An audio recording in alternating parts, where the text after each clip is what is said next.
everybody. My name is Crystal. Again, I am a coordinator for the California Community Colleges Success Network. That's 3CSN for short. That's a chancellor's office funded professional learning network. What we do is we provide really cool opportunities for practitioners to network and share and learn from each other. I'm also at Pierce College. I'm the tutoring center coordinator over there, the director of the Center for Academic Success.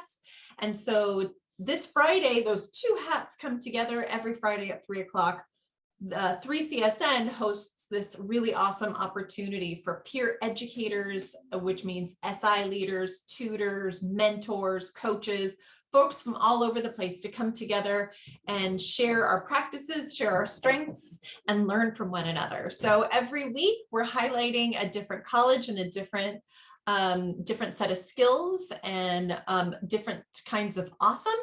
And so we really are so happy today to have Jamie Ray here from Pierce College. She actually works with me in the tutoring center. She's our ESL specialist. And she's going to talk today a little bit about linguistic privilege and bias. And we're just super excited to have her here. How asks in the chat, what is SI? Is it an SI leader? Yes, it means supplemental instruction leader. Thank you for asking. I always appreciate those questions. So Jamie's gonna get started, but be like How, find that chat and ask any questions that you might have, and we're gonna be monitoring it as we go. So with that, I'm gonna mute myself and take it away, Jamie. All right, thank you. Hi, everybody. Thank you for coming. The presentation, you can see the title there, the privilege of being understood, disrupting linguistic profiling. So let's look at what the outcomes are for this. So we want to unpack instances of linguistic profiling and language profiling. So I'm going to give you lots of examples. We're going to dig a bit into linguistics because I think it helps to understand linguistics, the science behind it a little bit in order to disrupt sort of our bias that we have. And then also disrupt the way moral value is assigned to people based off the way we perceive language. Okay, so we'll talk about that too. All right. So I'm just putting everything on slides, but in this presentation, we will look at instances of language profiling and bias. And we'll review how language and identity are connected and how the negative assumptions around people's dialects, accents, code switching, or lack of code switching is only holding us back from the purpose of language, which is to communicate. So how this works for this presentation is I'm going to talk a lot. There will be questions for you throughout that you can just think about or answer in the chat. They're kind of just questions that I put out there for you to think about. And then at the end, we can discuss all the questions from the slides that were in the chat if we have time. I usually do this presentation in a little bit more. I have more than an hour usually, so I might not have a lot of time, but you could email me too if you have questions. And then, we're going to end at 4, so it's an hour. And then at 4, you can support our amazing colleagues, the West Coast SI Conference. And they're hosting Essential Skills, What is the Post-Pandemic Reality for Peer-Led Academic Support? So that's the title of the presentation. It's from 4 to 5:30. It's free. It's for us, for all of you who are here. So if you're interested, right at 4, that's going to start. We'll put the link in the chat. Yeah. And sorry, I should have said that earlier. I forgot. So just to clarify, I will put the registration link for that event in the chat just a couple of minutes before 4 o'clock. Usually we hang out from 4 to 4:30 to have disco hour or discussion time. But today, because our colleagues are doing something pretty rad at 4 o'clock, we wanted to support them. So I'll put the registration link up there right at 3:58. So if you want to go at 4 o'clock, of course, go. But if you want some more learning assistance fun, you can click on the link in the chat and then go to the next event from 4 to 5:30, and we'll all be there, and we hope to see you there. Perfect. So if you are unaware, here's sort of the symbols that you have in Zoom that you can use in order to access chat. So there's the button at the bottom, just click it and the chat will pop up. And then you could also react as I'm talking by clicking on reactions, and you could raise your hand or click on different types of emojis that you want to use.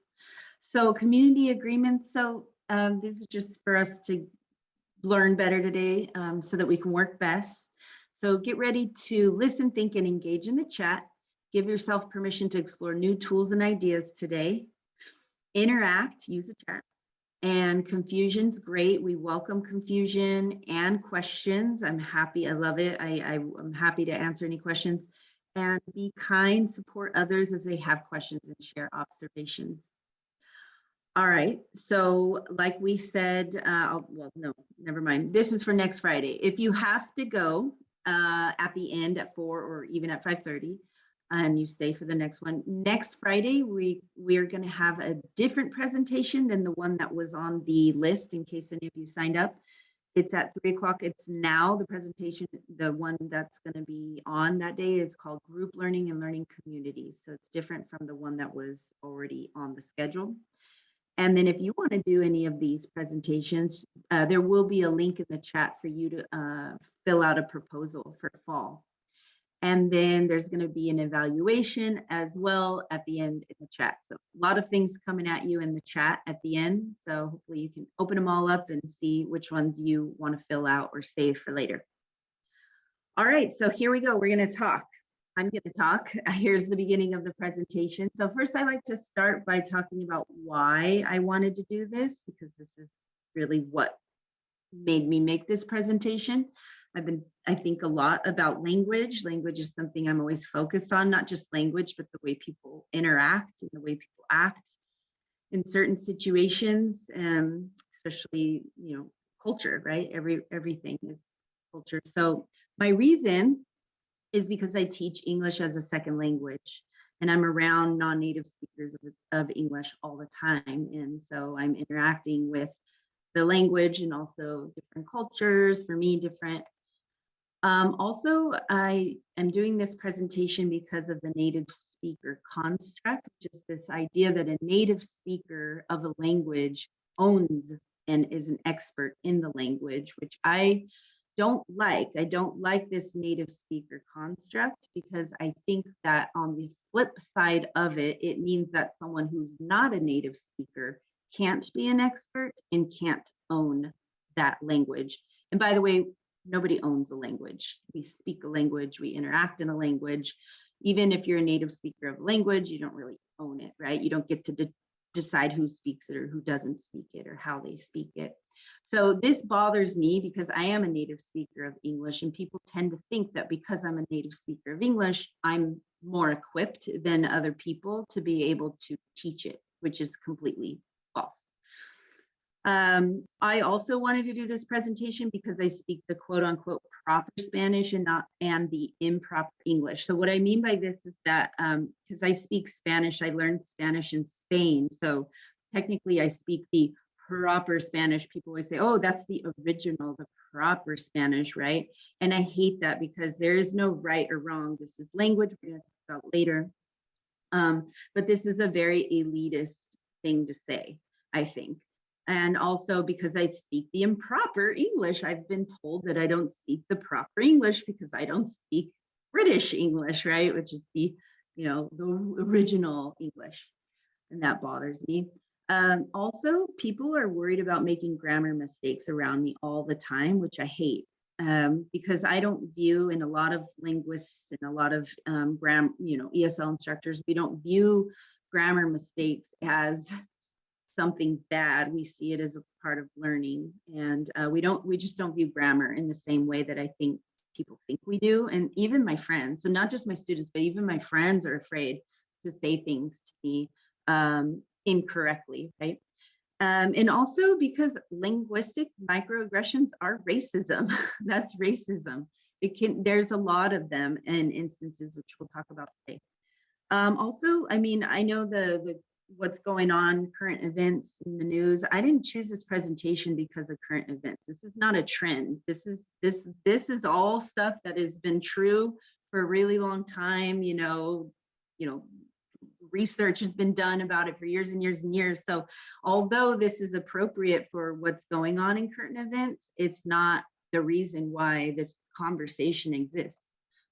All right, so what about you? Why did you come to this presentation? Why did you pick this one? Why does this topic matter to you? And maybe you know, maybe you don't know, whatever it is, just put your answer in the chat. I'm kind of curious, and I think maybe others might be curious to see. All right, so we're gonna start, sorry, I don't have time to look at the chat, but it'll be, it's good for you all to see that and for me to look later. But we're gonna look at the first case of linguistic microaggression. So I'm gonna give you a few scenarios, and they kind of go from like outside of education and then to education and then outside again. So the first one, I'm gonna play a video. Here it is. Next tonight to the outrage after a 911 operator answered a call from a frantic woman trying to save a young boy's life. And you are about to hear the moment the operator tells her to deal with it herself. ABC's Mars Cavalcampo on the operator who has now resigned tonight. Tonight, a New Mexico 911 dispatcher facing scathing criticism for hanging up on a frantic call. I'm keeping him alive. Made after 17-year-old high school athlete Jaden Chavez Silver was shot at a party. The dispatcher ending the call after this exchange. Is he breathing? He's barely breathing. How many times tell you? Okay, you know what, ma'am? You could deal with yourself. I'm not going to deal with this, okay? No, my friend is dying. I don't understand why he would have hung up. It's not the first time emergency dispatchers have made the wrong call. In 2009, a Michigan officer hung up on a teen because she cursed. You don't need to swear over 911. Okay. And slow down. Ambulance. The officer in that call suspended. All right, so I think you get the point. The reason this is an extreme example, but I think this example cuts to the chase, which is that it's sort of ridiculous to be focusing on the way someone uses their words when we're talking life or death. Okay, so let's unpack this a little bit. The problem is with the way you communicate, not your emergency, is what the operator was saying. And I'm above you because I'm the one who gets to help decide whether you get help or not. And to get help, you have to speak a certain way. So that's how I unpack this. There's probably a lot of different things you can unpack in this exchange. But the point here really is to ask, should we, in any situation, because communication is about communicating ideas, should we ever put the form in which someone speaks over the function of the language of the words? Like, what's more important, what they're saying or how they're saying it? And I think this example kind of gets us focused on this topic. So now I'm going to go to more cases that are more connected to our lives. But here's some questions you can consider and write in the chat. Should an emergency call operator focus on the form in which someone speaks over the function of their job or the function of language, right? What she was asking for. And can you apply this to other scenarios for which people might be denied help based off of the way they talk? I know I can think of a lot of ways that people are denied help based off the way they talk, based off the way they look, based off of a lot of things. Okay, case number 2. This gets a little bit more closer to home. Maybe some of us have seen this kind of situation go down on social media. I know I have a bazillion times. It's happened to me a bazillion times, and I hate it. So here we go. Your lost dog won't be found until you write properly. That's what I'm calling this situation. So here we have an example of this guy named Paul who says, anyone in the area seen my dog running around? He escaped this morning. Don't know where he's at. And then, of course, the first person says, ending a sentence in a preposition won't help you find your dog. Okay, so let's unpack this too. The problem is not your lost dog, but your language skills. Let's focus on that first. And to get help, you have to speak a certain way. Your dog comes second. So let's think about this. Which is more urgent, revising his language usage or finding his dog, right? What is the point of language? Is it so that we can sound correct all the time and receive approval from people? Or is it to communicate? And why do you think people feel the need to do this, right? Why do people feel the need to correct and point out, well, you ended a sentence with a preposition, which, by the way, you can do in English. That's just a weird thing that people say. You can totally end a sentence with a preposition in English. All right. And what about his poor dog, right? All right, number 3. All right, so this gets really closer to home, community college. Your name sounds like an insult in English. So a professor requests a Vietnamese student anglicize her name because it made him uncomfortable to pronounce it in the class. He was uncomfortable pronouncing her name, so he asked her to anglicize it and change it and make it easier for him. The student used her Title IX rights and asked the professor to use her given name, and then the professor insists that she use a different name because he was uncomfortable. And then there was this big drama, but a lot of people defended the professor and not the student. So let's unpack this. All right. You should change to accommodate others. That's what that's saying. Or you don't fit in this classroom, kind of, maybe the way he made the student feel. The teacher's comfort level is most important. Those are sort of some of the messages, I think, that were communicated. So think about this, and you can write your answers in the chat. Do you think there are students at your institution that experience this or something similar related to their names? And is your name connected to your identity? And that's sort of a rhetorical question, because I think most of us, maybe not all of us, but our name is somehow connected to our identity. All right. Case number 4, to get help, pronounce words properly. Here's the scenario. A professor denies help to his student who is an English learner during office hours because of the lack of correct grammar in the student's speech. The student was told to come back after he could ask his question clearly. So let's unpack this. You're only worthy of my help if you can ask for it properly, grammar mistake free. Or you have to try, not me, during communication breakdowns. It's your job, not mine. I own this language, don't forget, right? Okay, and there's more you can unpack there, but let's look at the next scenario. We don't understand you, so it doesn't matter. Now, this is where we go back outside of academia, but I think it is definitely something we could look at in our tutoring, in our classrooms. Okay, so, and you probably know about this, but this story or not, but okay, a Stanford linguistics professor has argued that justice was not served in the Trayvon Martin shooting. So there was a shooting a few years back. Someone was shot. Trayvon Martin was shot, and there was a witness, right? There was a key witness who helped and testified.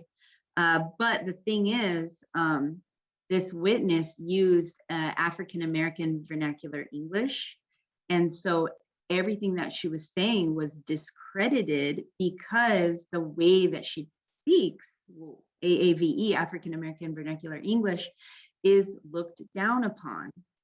Again, just like all these instances we've been talking about, where we're not looking at the words or the meaning that people are communicating, we're looking at who's saying it and how they're saying it and assigning a judgment. And in this case, the person who shot Trayvon Martin and killed him was fine. He because the witness's testimony was looked at as blather, right? And so this linguistics professor is saying justice was not served because the way her AAVE was discredited, her whole statement was discredited. The witness was subjected to cruel public commentary for her ungrammatical blather, is what people said. So I'll show you, I'll talk about this also a little bit later in a video. But let's unpack this. And by the way, that is the key witness right there. What you witnessed isn't valid because you explained it ignorantly. You have to explain things formally and properly in order for what you're saying to matter.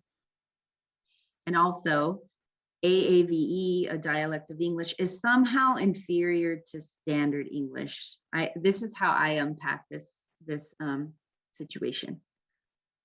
So consider this. Have you ever thought about any biases you might have towards certain dialects and accents? Because we all do it. We all have them. Have you ever thought about your biases that you have towards specific dialects of a language or an accent that you hear? So just think about it. And also think about, should you be focusing on the differences or assigning value to what they're saying based off of the differences or any sort of bias? Or should we just be listening to the message that they're trying to send? Okay, so I'm done showing you the scenarios. Now I'm going to dive a little bit into linguistics. So the languages we speak every day, there is a link between the languages we speak, our identity, and our culture. We can't deny that. Who we are is reflected in the way we speak. So, duh, we're all going to sound different because we're all different. We all have different identities. We all have different cultures. We all connect with different people. So we're all going to sound different to each other, which means there's going to be a lot of bias if we don't understand why that difference exists. We're going to judge each other, especially when we look at certain ways of communicating less than others, right? And this means that our identity and our culture show up in our speech. Like I said, our identity and our culture show up in the way we talk. And people can deny others access to services when they profile people based off of their speech. And this happens all the time. And this happens also for other reasons, not just for language and speech. All right, so how can we disrupt this? This is my solution. Learn about linguistics and learn about second language learning and acquisition. This is what I think will help people understand. Okay, so first thing I always love to tell people, if I have like 5 seconds to talk to people about linguistics and their bias toward one dialect or language or whatever over another, I always say language evolves.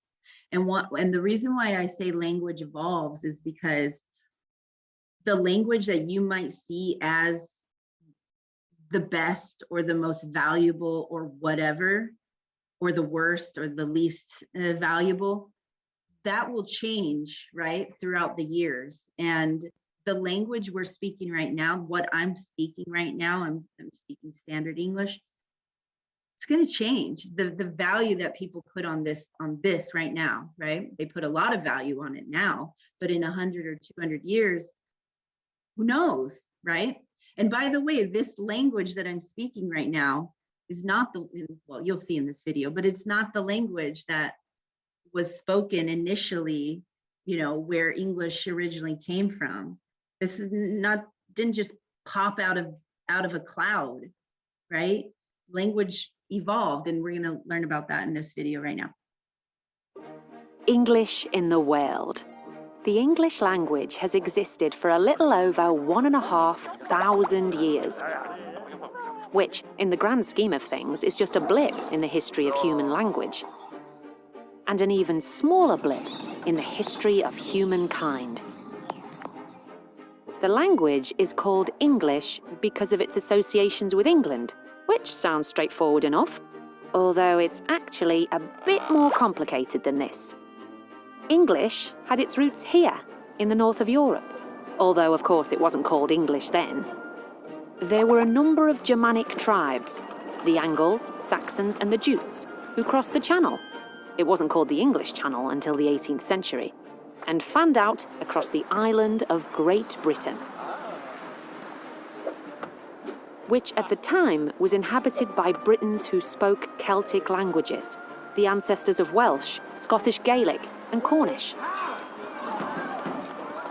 Before the Anglo-Saxons arrived, the Romans had also colonized large parts of the island, along with people from various parts of the Roman Empire. Later the Vikings came, and then the Normans, all speaking their own languages, and also mixing their languages with English.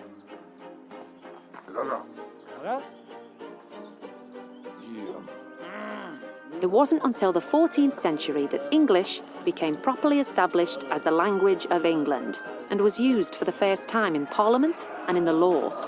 The first King of England to speak English as his native language was Henry IV. Henry came to the throne in 1399, almost 1,000 years after the Anglo-Saxons arrived. But once English was established, it also began to spread, or more accurately, it began to be spread.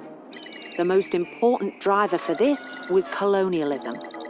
In lots of countries, English pushed out the local language and indigenous forms of English developed. In other countries, English existed alongside the local languages, and new forms developed.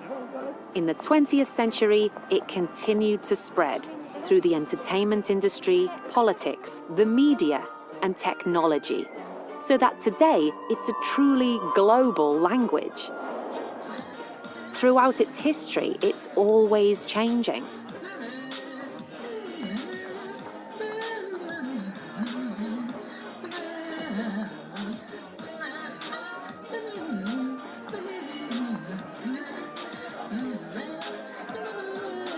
And will continue to do so, far into the future.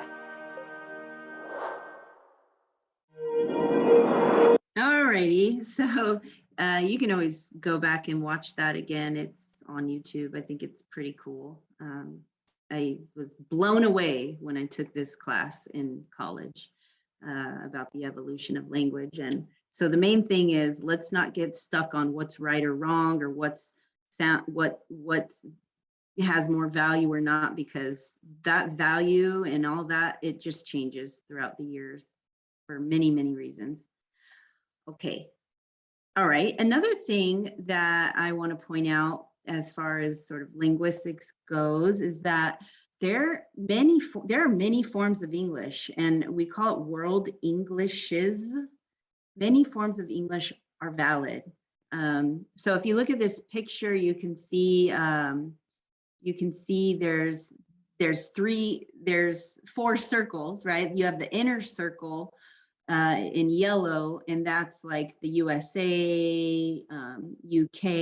These are where you find many people who are speaking English as a native language. And then you have the outer circle, like India and Nigeria, where they also speak English as an official language. It's just that they also speak other official languages or first languages. And then we have the expanding circle, which is places like China, Russia, Brazil, where they're learning English in addition to their first language for academic or business purposes.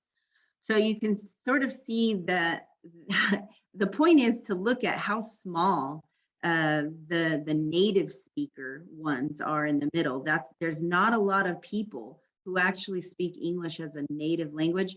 Whereas in the outer circle and the expanding circle, there's a lot more people in the world that are speaking English as a second language, or as another first language that they use, official language in their country. And I think this is important. There's more English speakers in the 2 outer circles. So what does this tell you about the future of English and evolution of English, the evolution of English? There's a lot of theories out there about what's going to happen to English as it evolves. It's so interesting to think about it. And they say we're going to drop the articles a, and the, because we barely pronounce them anyway. And when adults are learning English as a second language, they often don't catch those words or use them. So those eventually will go away. so will the plural and third person singular S at the end of a word. Like she talks, that S is going to drop, right? So it's going to evolve, it's going to change, and it's changing because of where it's going and the people that are speaking it and their relationship with English and their first language, and how their first language contrasts with English. And I think that's cool. That's so interesting. And you know, again, English didn't pop out of the sky, so don't be afraid of it evolving. What we're speaking now is a result of a lot of changes. So I think now let's talk about standard English, since we're talking about all these different types of Englishes. Well, what's standard English? And this is what I want to say about standard English. What constitutes it? Money and power. That's what constitutes standard English. That's it. That's all you need to know. The standard English, what's seen as the one that everyone needs to speak and learn and use, right? That will change with the people who speak English that have the most power and money. So let's say in 100, 200 years, China, which by the way is probably the country that has the most English speakers in the world, not the USA, right? It's China. If they, have grow in money and power, their English one day, that form of English will be the standard. We don't know, right? It changes. All right, now we're going to talk about code switching. So I want to say we all code switch. And if you don't know what code switching is, don't worry, we're going to learn about it in this video. And also in this video, you'll see a reference back to that Trayvon Martin witness that I mentioned earlier. All right, here we go. Okay, so code switching, let's keep it really simple. Code, so we can think language, and switching, so going back and forth between one language and another, or one dialect and another. Meet Professor Renee Blake. I am an associate professor in the Department of Linguistics at New York University. I'm also in the Department of Social and Cultural Analysis and the Director of Africana Studies. Say that 3 times fast. Oh, you're funny. Code switching is the norm for all of us. So if you just think about whether it's a formal situation versus an informal situation, we're going to be code switching. Usually people think of it in terms of language. So here I am speaking, and I'm speaking not only with words, but I'm also speaking with my face, I'm speaking with my hands. But code switching often has higher stakes for Black people. I think it's clear why Black people specifically feel the need to code switch. This is Taryn Finley. She's the editor of HuffPost Black Voices. Our Blackness isn't accepted in a lot of spaces that are critical for our success and our survival. A lot of times we have to dilute and we have to put on a mask. It's a bigger leap for someone who speaks African American English versus someone who speaks a language that is closer to mainstream English, the language of those in power. But when a Black person can't effectively code switch, the result can be catastrophic. The 2013 George Zimmerman trial was a painful reminder of that fact. He was charged with second-degree murder in the shooting of Trayvon Martin. Rachel Gentile was the prosecution's star witness and a close friend of Martin's. And when she testified, she was not code switching. I asked him how the man looked like. He looked like a creepy ass cracker. She took the stand, and it became clear that the public wasn't judging the facts of her story. They were judging her language. I don't think she came across as brutally honest. I think she comes across as brutally ignorant. Every time she opens her mouth, her credibility gets chipped away and chipped away. Ultimately, Zimmerman walked free. But the... So you could see kind of what code switching is. There's so many videos now online where you could learn about it. And code switching can also happen from one language to the next. You can like sometimes when I speak to my Spanish speaking friends that grew up here, I listen to them and they'll go from English to Spanish in one sentence, right? Okay, so that is code switching. And I think it's a hot topic right now. It's really important to understand what it is, especially if you're tutoring or working, in a classroom or working, you're trying to help people. And if they code switch or not, let that be their choice, right? And just listen to the message. Yeah. Okay. So different discourse patterns exist. So this is the next thing I want to point out. Discourse pattern means the way you develop your ideas, specifically in writing. So, 5-paragraph essay, in college in the United States, that's sort of, what we teach and we expect people to know the 5-paragraph essay, but that's American English discourse pattern. That's how we expect professors, students learn it. That's how we expect people to present their ideas in a certain pattern, Now, other languages, especially like people who grew up in another country and went to school and wrote papers in another language, those languages might develop their ideas with a different pattern. So our points, what we're saying, it's all great, but we might think that somebody doesn't know how to write just because they're using a different discourse pattern, and that's not right, right? Okay, so let's see. All right, whoops. Okay, so first let's look at English, and these are sort of broad generalizations. This is based off of research and analyzing languages, but for English, specifically American English, we have a thesis and a topic sentence with the main idea, right? And then there's support for it, and then there's a conclusion, which basically restates the main idea.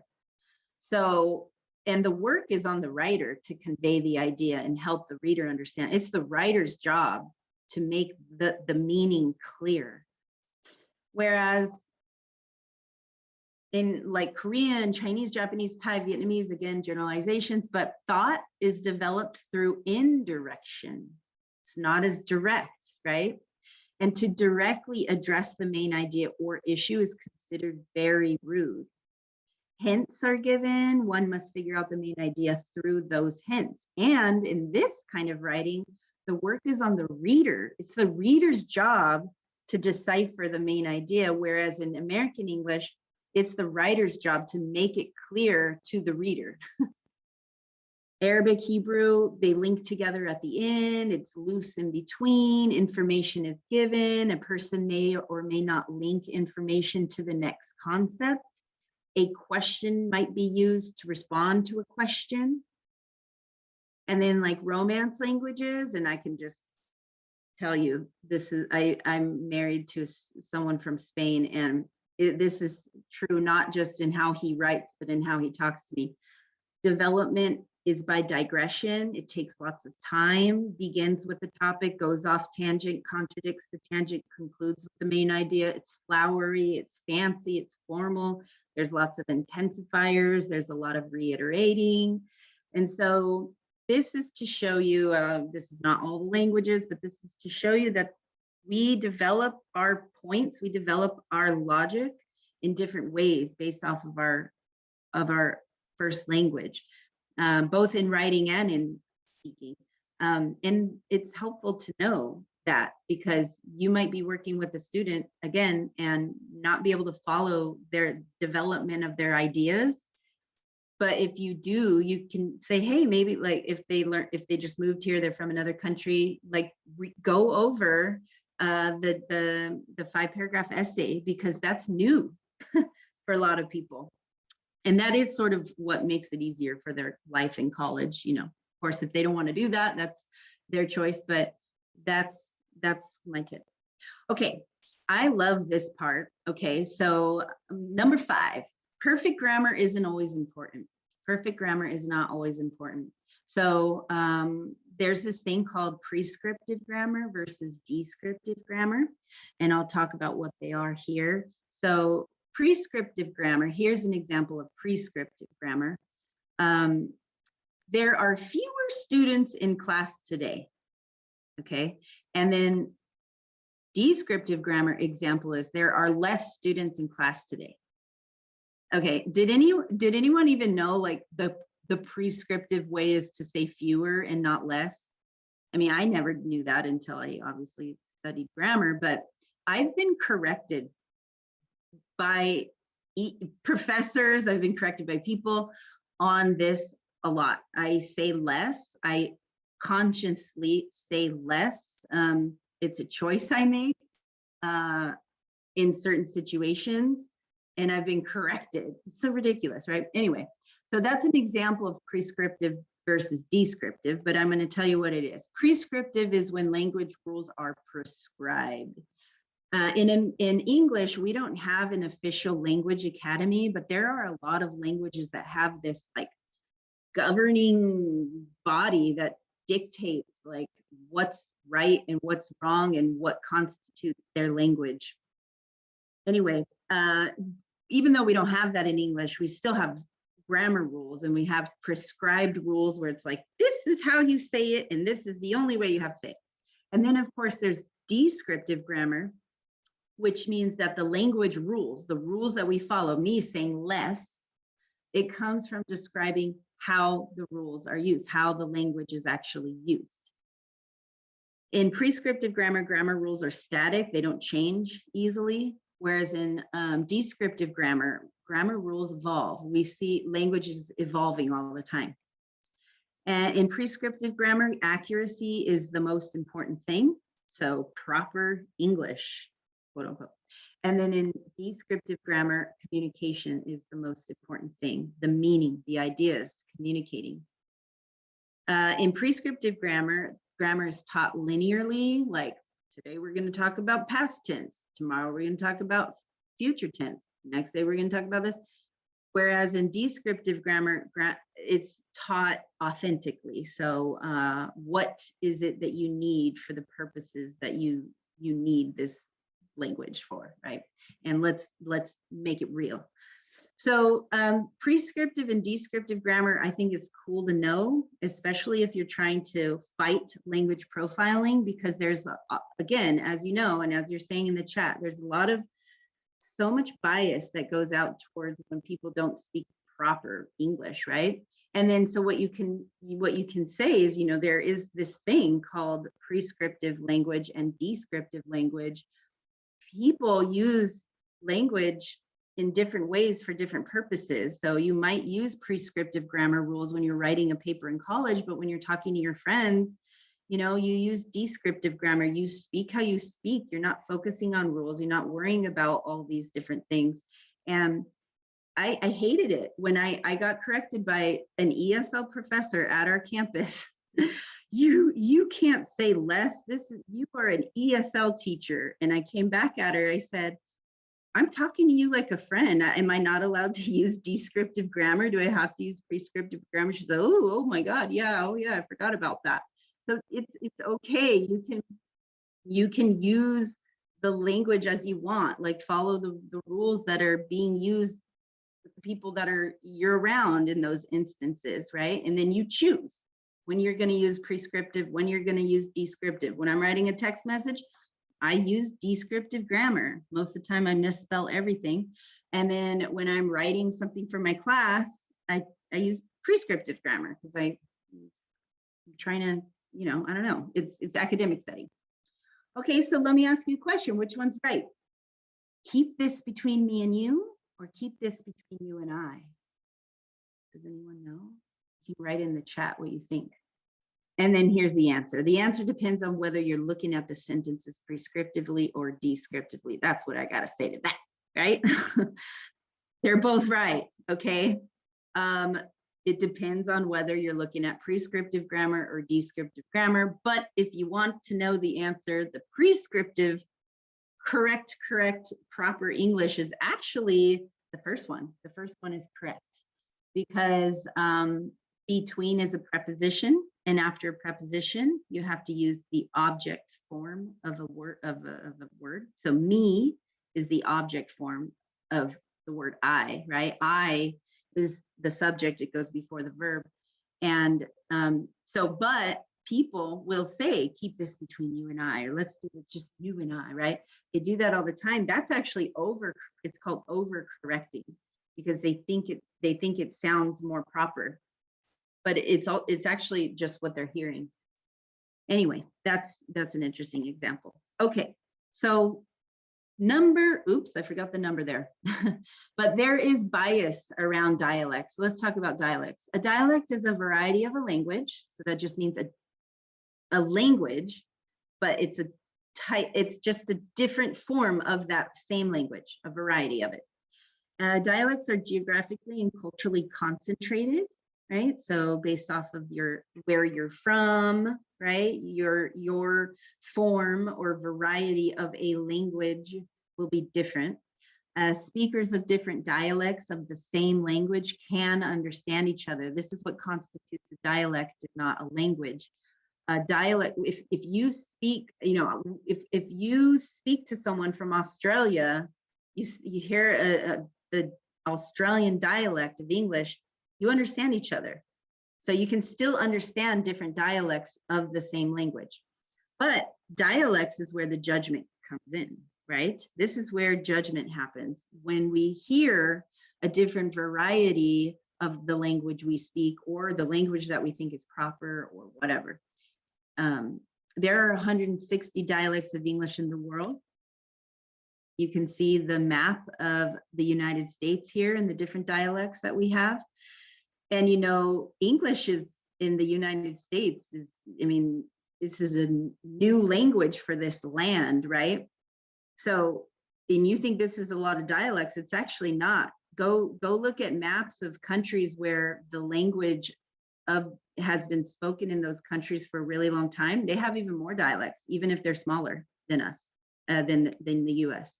We just don't have as many. We have a lot, but we don't have as many because we're still so new, like relatively, right? Okay.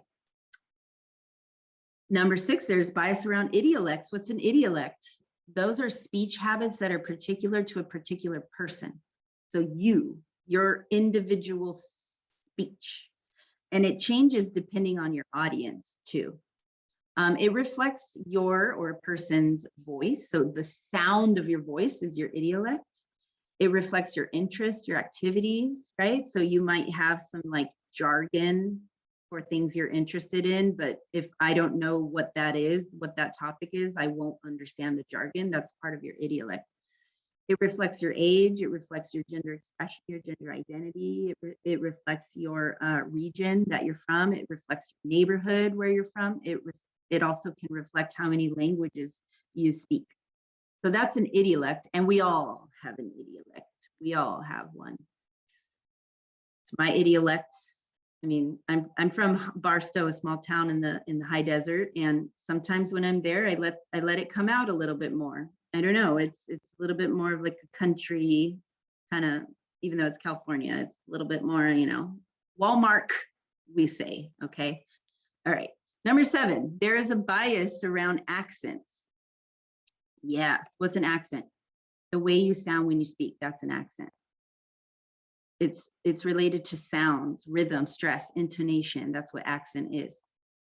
And they're noticeable when we hear the language we speak being spoken in a different dialect or by a person who learned it as an adult. So there are different accents across dialects of the same language, but there's also, you hear it when people are speaking English or whatever language they're learning as an adult. Accents come out a lot more, foreign accents, I'll say, come out more when adults learn a new language, because when you're an adult learning another language, you don't learn it like kids. It's completely, it's a similar process, but it's different. And some people will never be able to sound like a native speaker of the language that they're trying to speak. And that's fine, right? But kids, a lot of times they'll get it. They'll get that accent of the target language or the target dialect.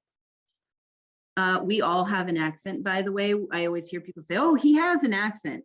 Like, well, does that make him different? Because you have an accent too. I have an American English accent. That's my accent, right? Okay. All right, number 8, academic English is a register. What's that? What's a register? A register is a variety of a language used for a particular purpose. So basically, it's when you change like how formal or informal you speak depending on your audience. So we have 3 registers: formal, informal, and neutral. as you can probably tell, I'm not, I don't know, maybe you think I'm speaking formally, but I'm purposely trying not to. Because I don't always think that speaking in a formal register is the best way to connect with people. And we all switch registers all day long. All day long, we switch registers, especially if you have a job interview and then you go to work and then you speak to your friends, right? You're changing formal, informal, you're changing the words you use. And I think that register, it's interesting how it comes across in different languages. Like in English, when we address the second person, you, we say you. It doesn't matter if it's an older person, someone that's higher in status than you, whatever. But in like Spanish, when I was learning Spanish, you don't say tú, to you, you would say usted if it's like a formal situation, right? And so this register comes across in different languages in different ways. Okay. All right, number 9, errors and mistakes are different. That, I think this is really important to know too, especially for non-native speakers of English, okay? So a mistake is like an accident.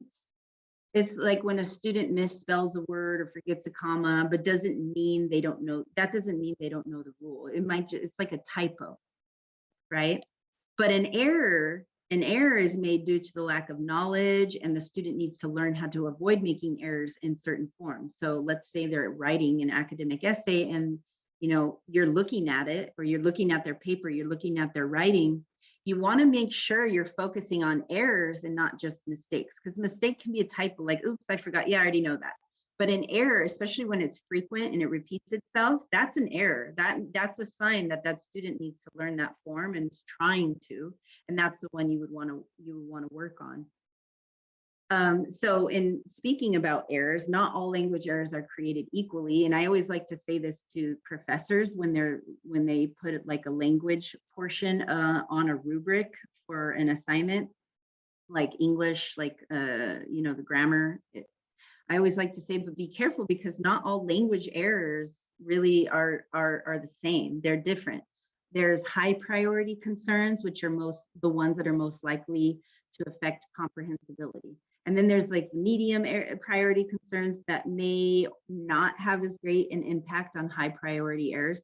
And then there's low priority concerns, which have the least likelihood to affect comprehensibility. So like if you see a, and the missing, like someone says, I have dog rather than I have a dog. I mean, really, is that going to affect your comprehension of what they're saying? Whereas if someone uses a word order error, which is a common beginner error, like I, dog, have, the orders all over the place because they're literally translating from their first language, that causes confusion. And that is something you would want to take your time to work on, rather than this one that doesn't really affect comprehension, and also that may not ever be learned. I mean, it can be, but some are hard if they don't have it in their first language. Okay, and then the last thing I want to say is that language concerns cause the affective filter to go up and learning to go down. So all this talk about language, so whether you're a native speaker of the language, whether you're a non-native speaker of the language that's being used in a particular place, if like the student you're working with is worried about the way they're talking to you or the way they've written, and they're concerned about you judging them, what's going to happen is they're going to get nervous, right?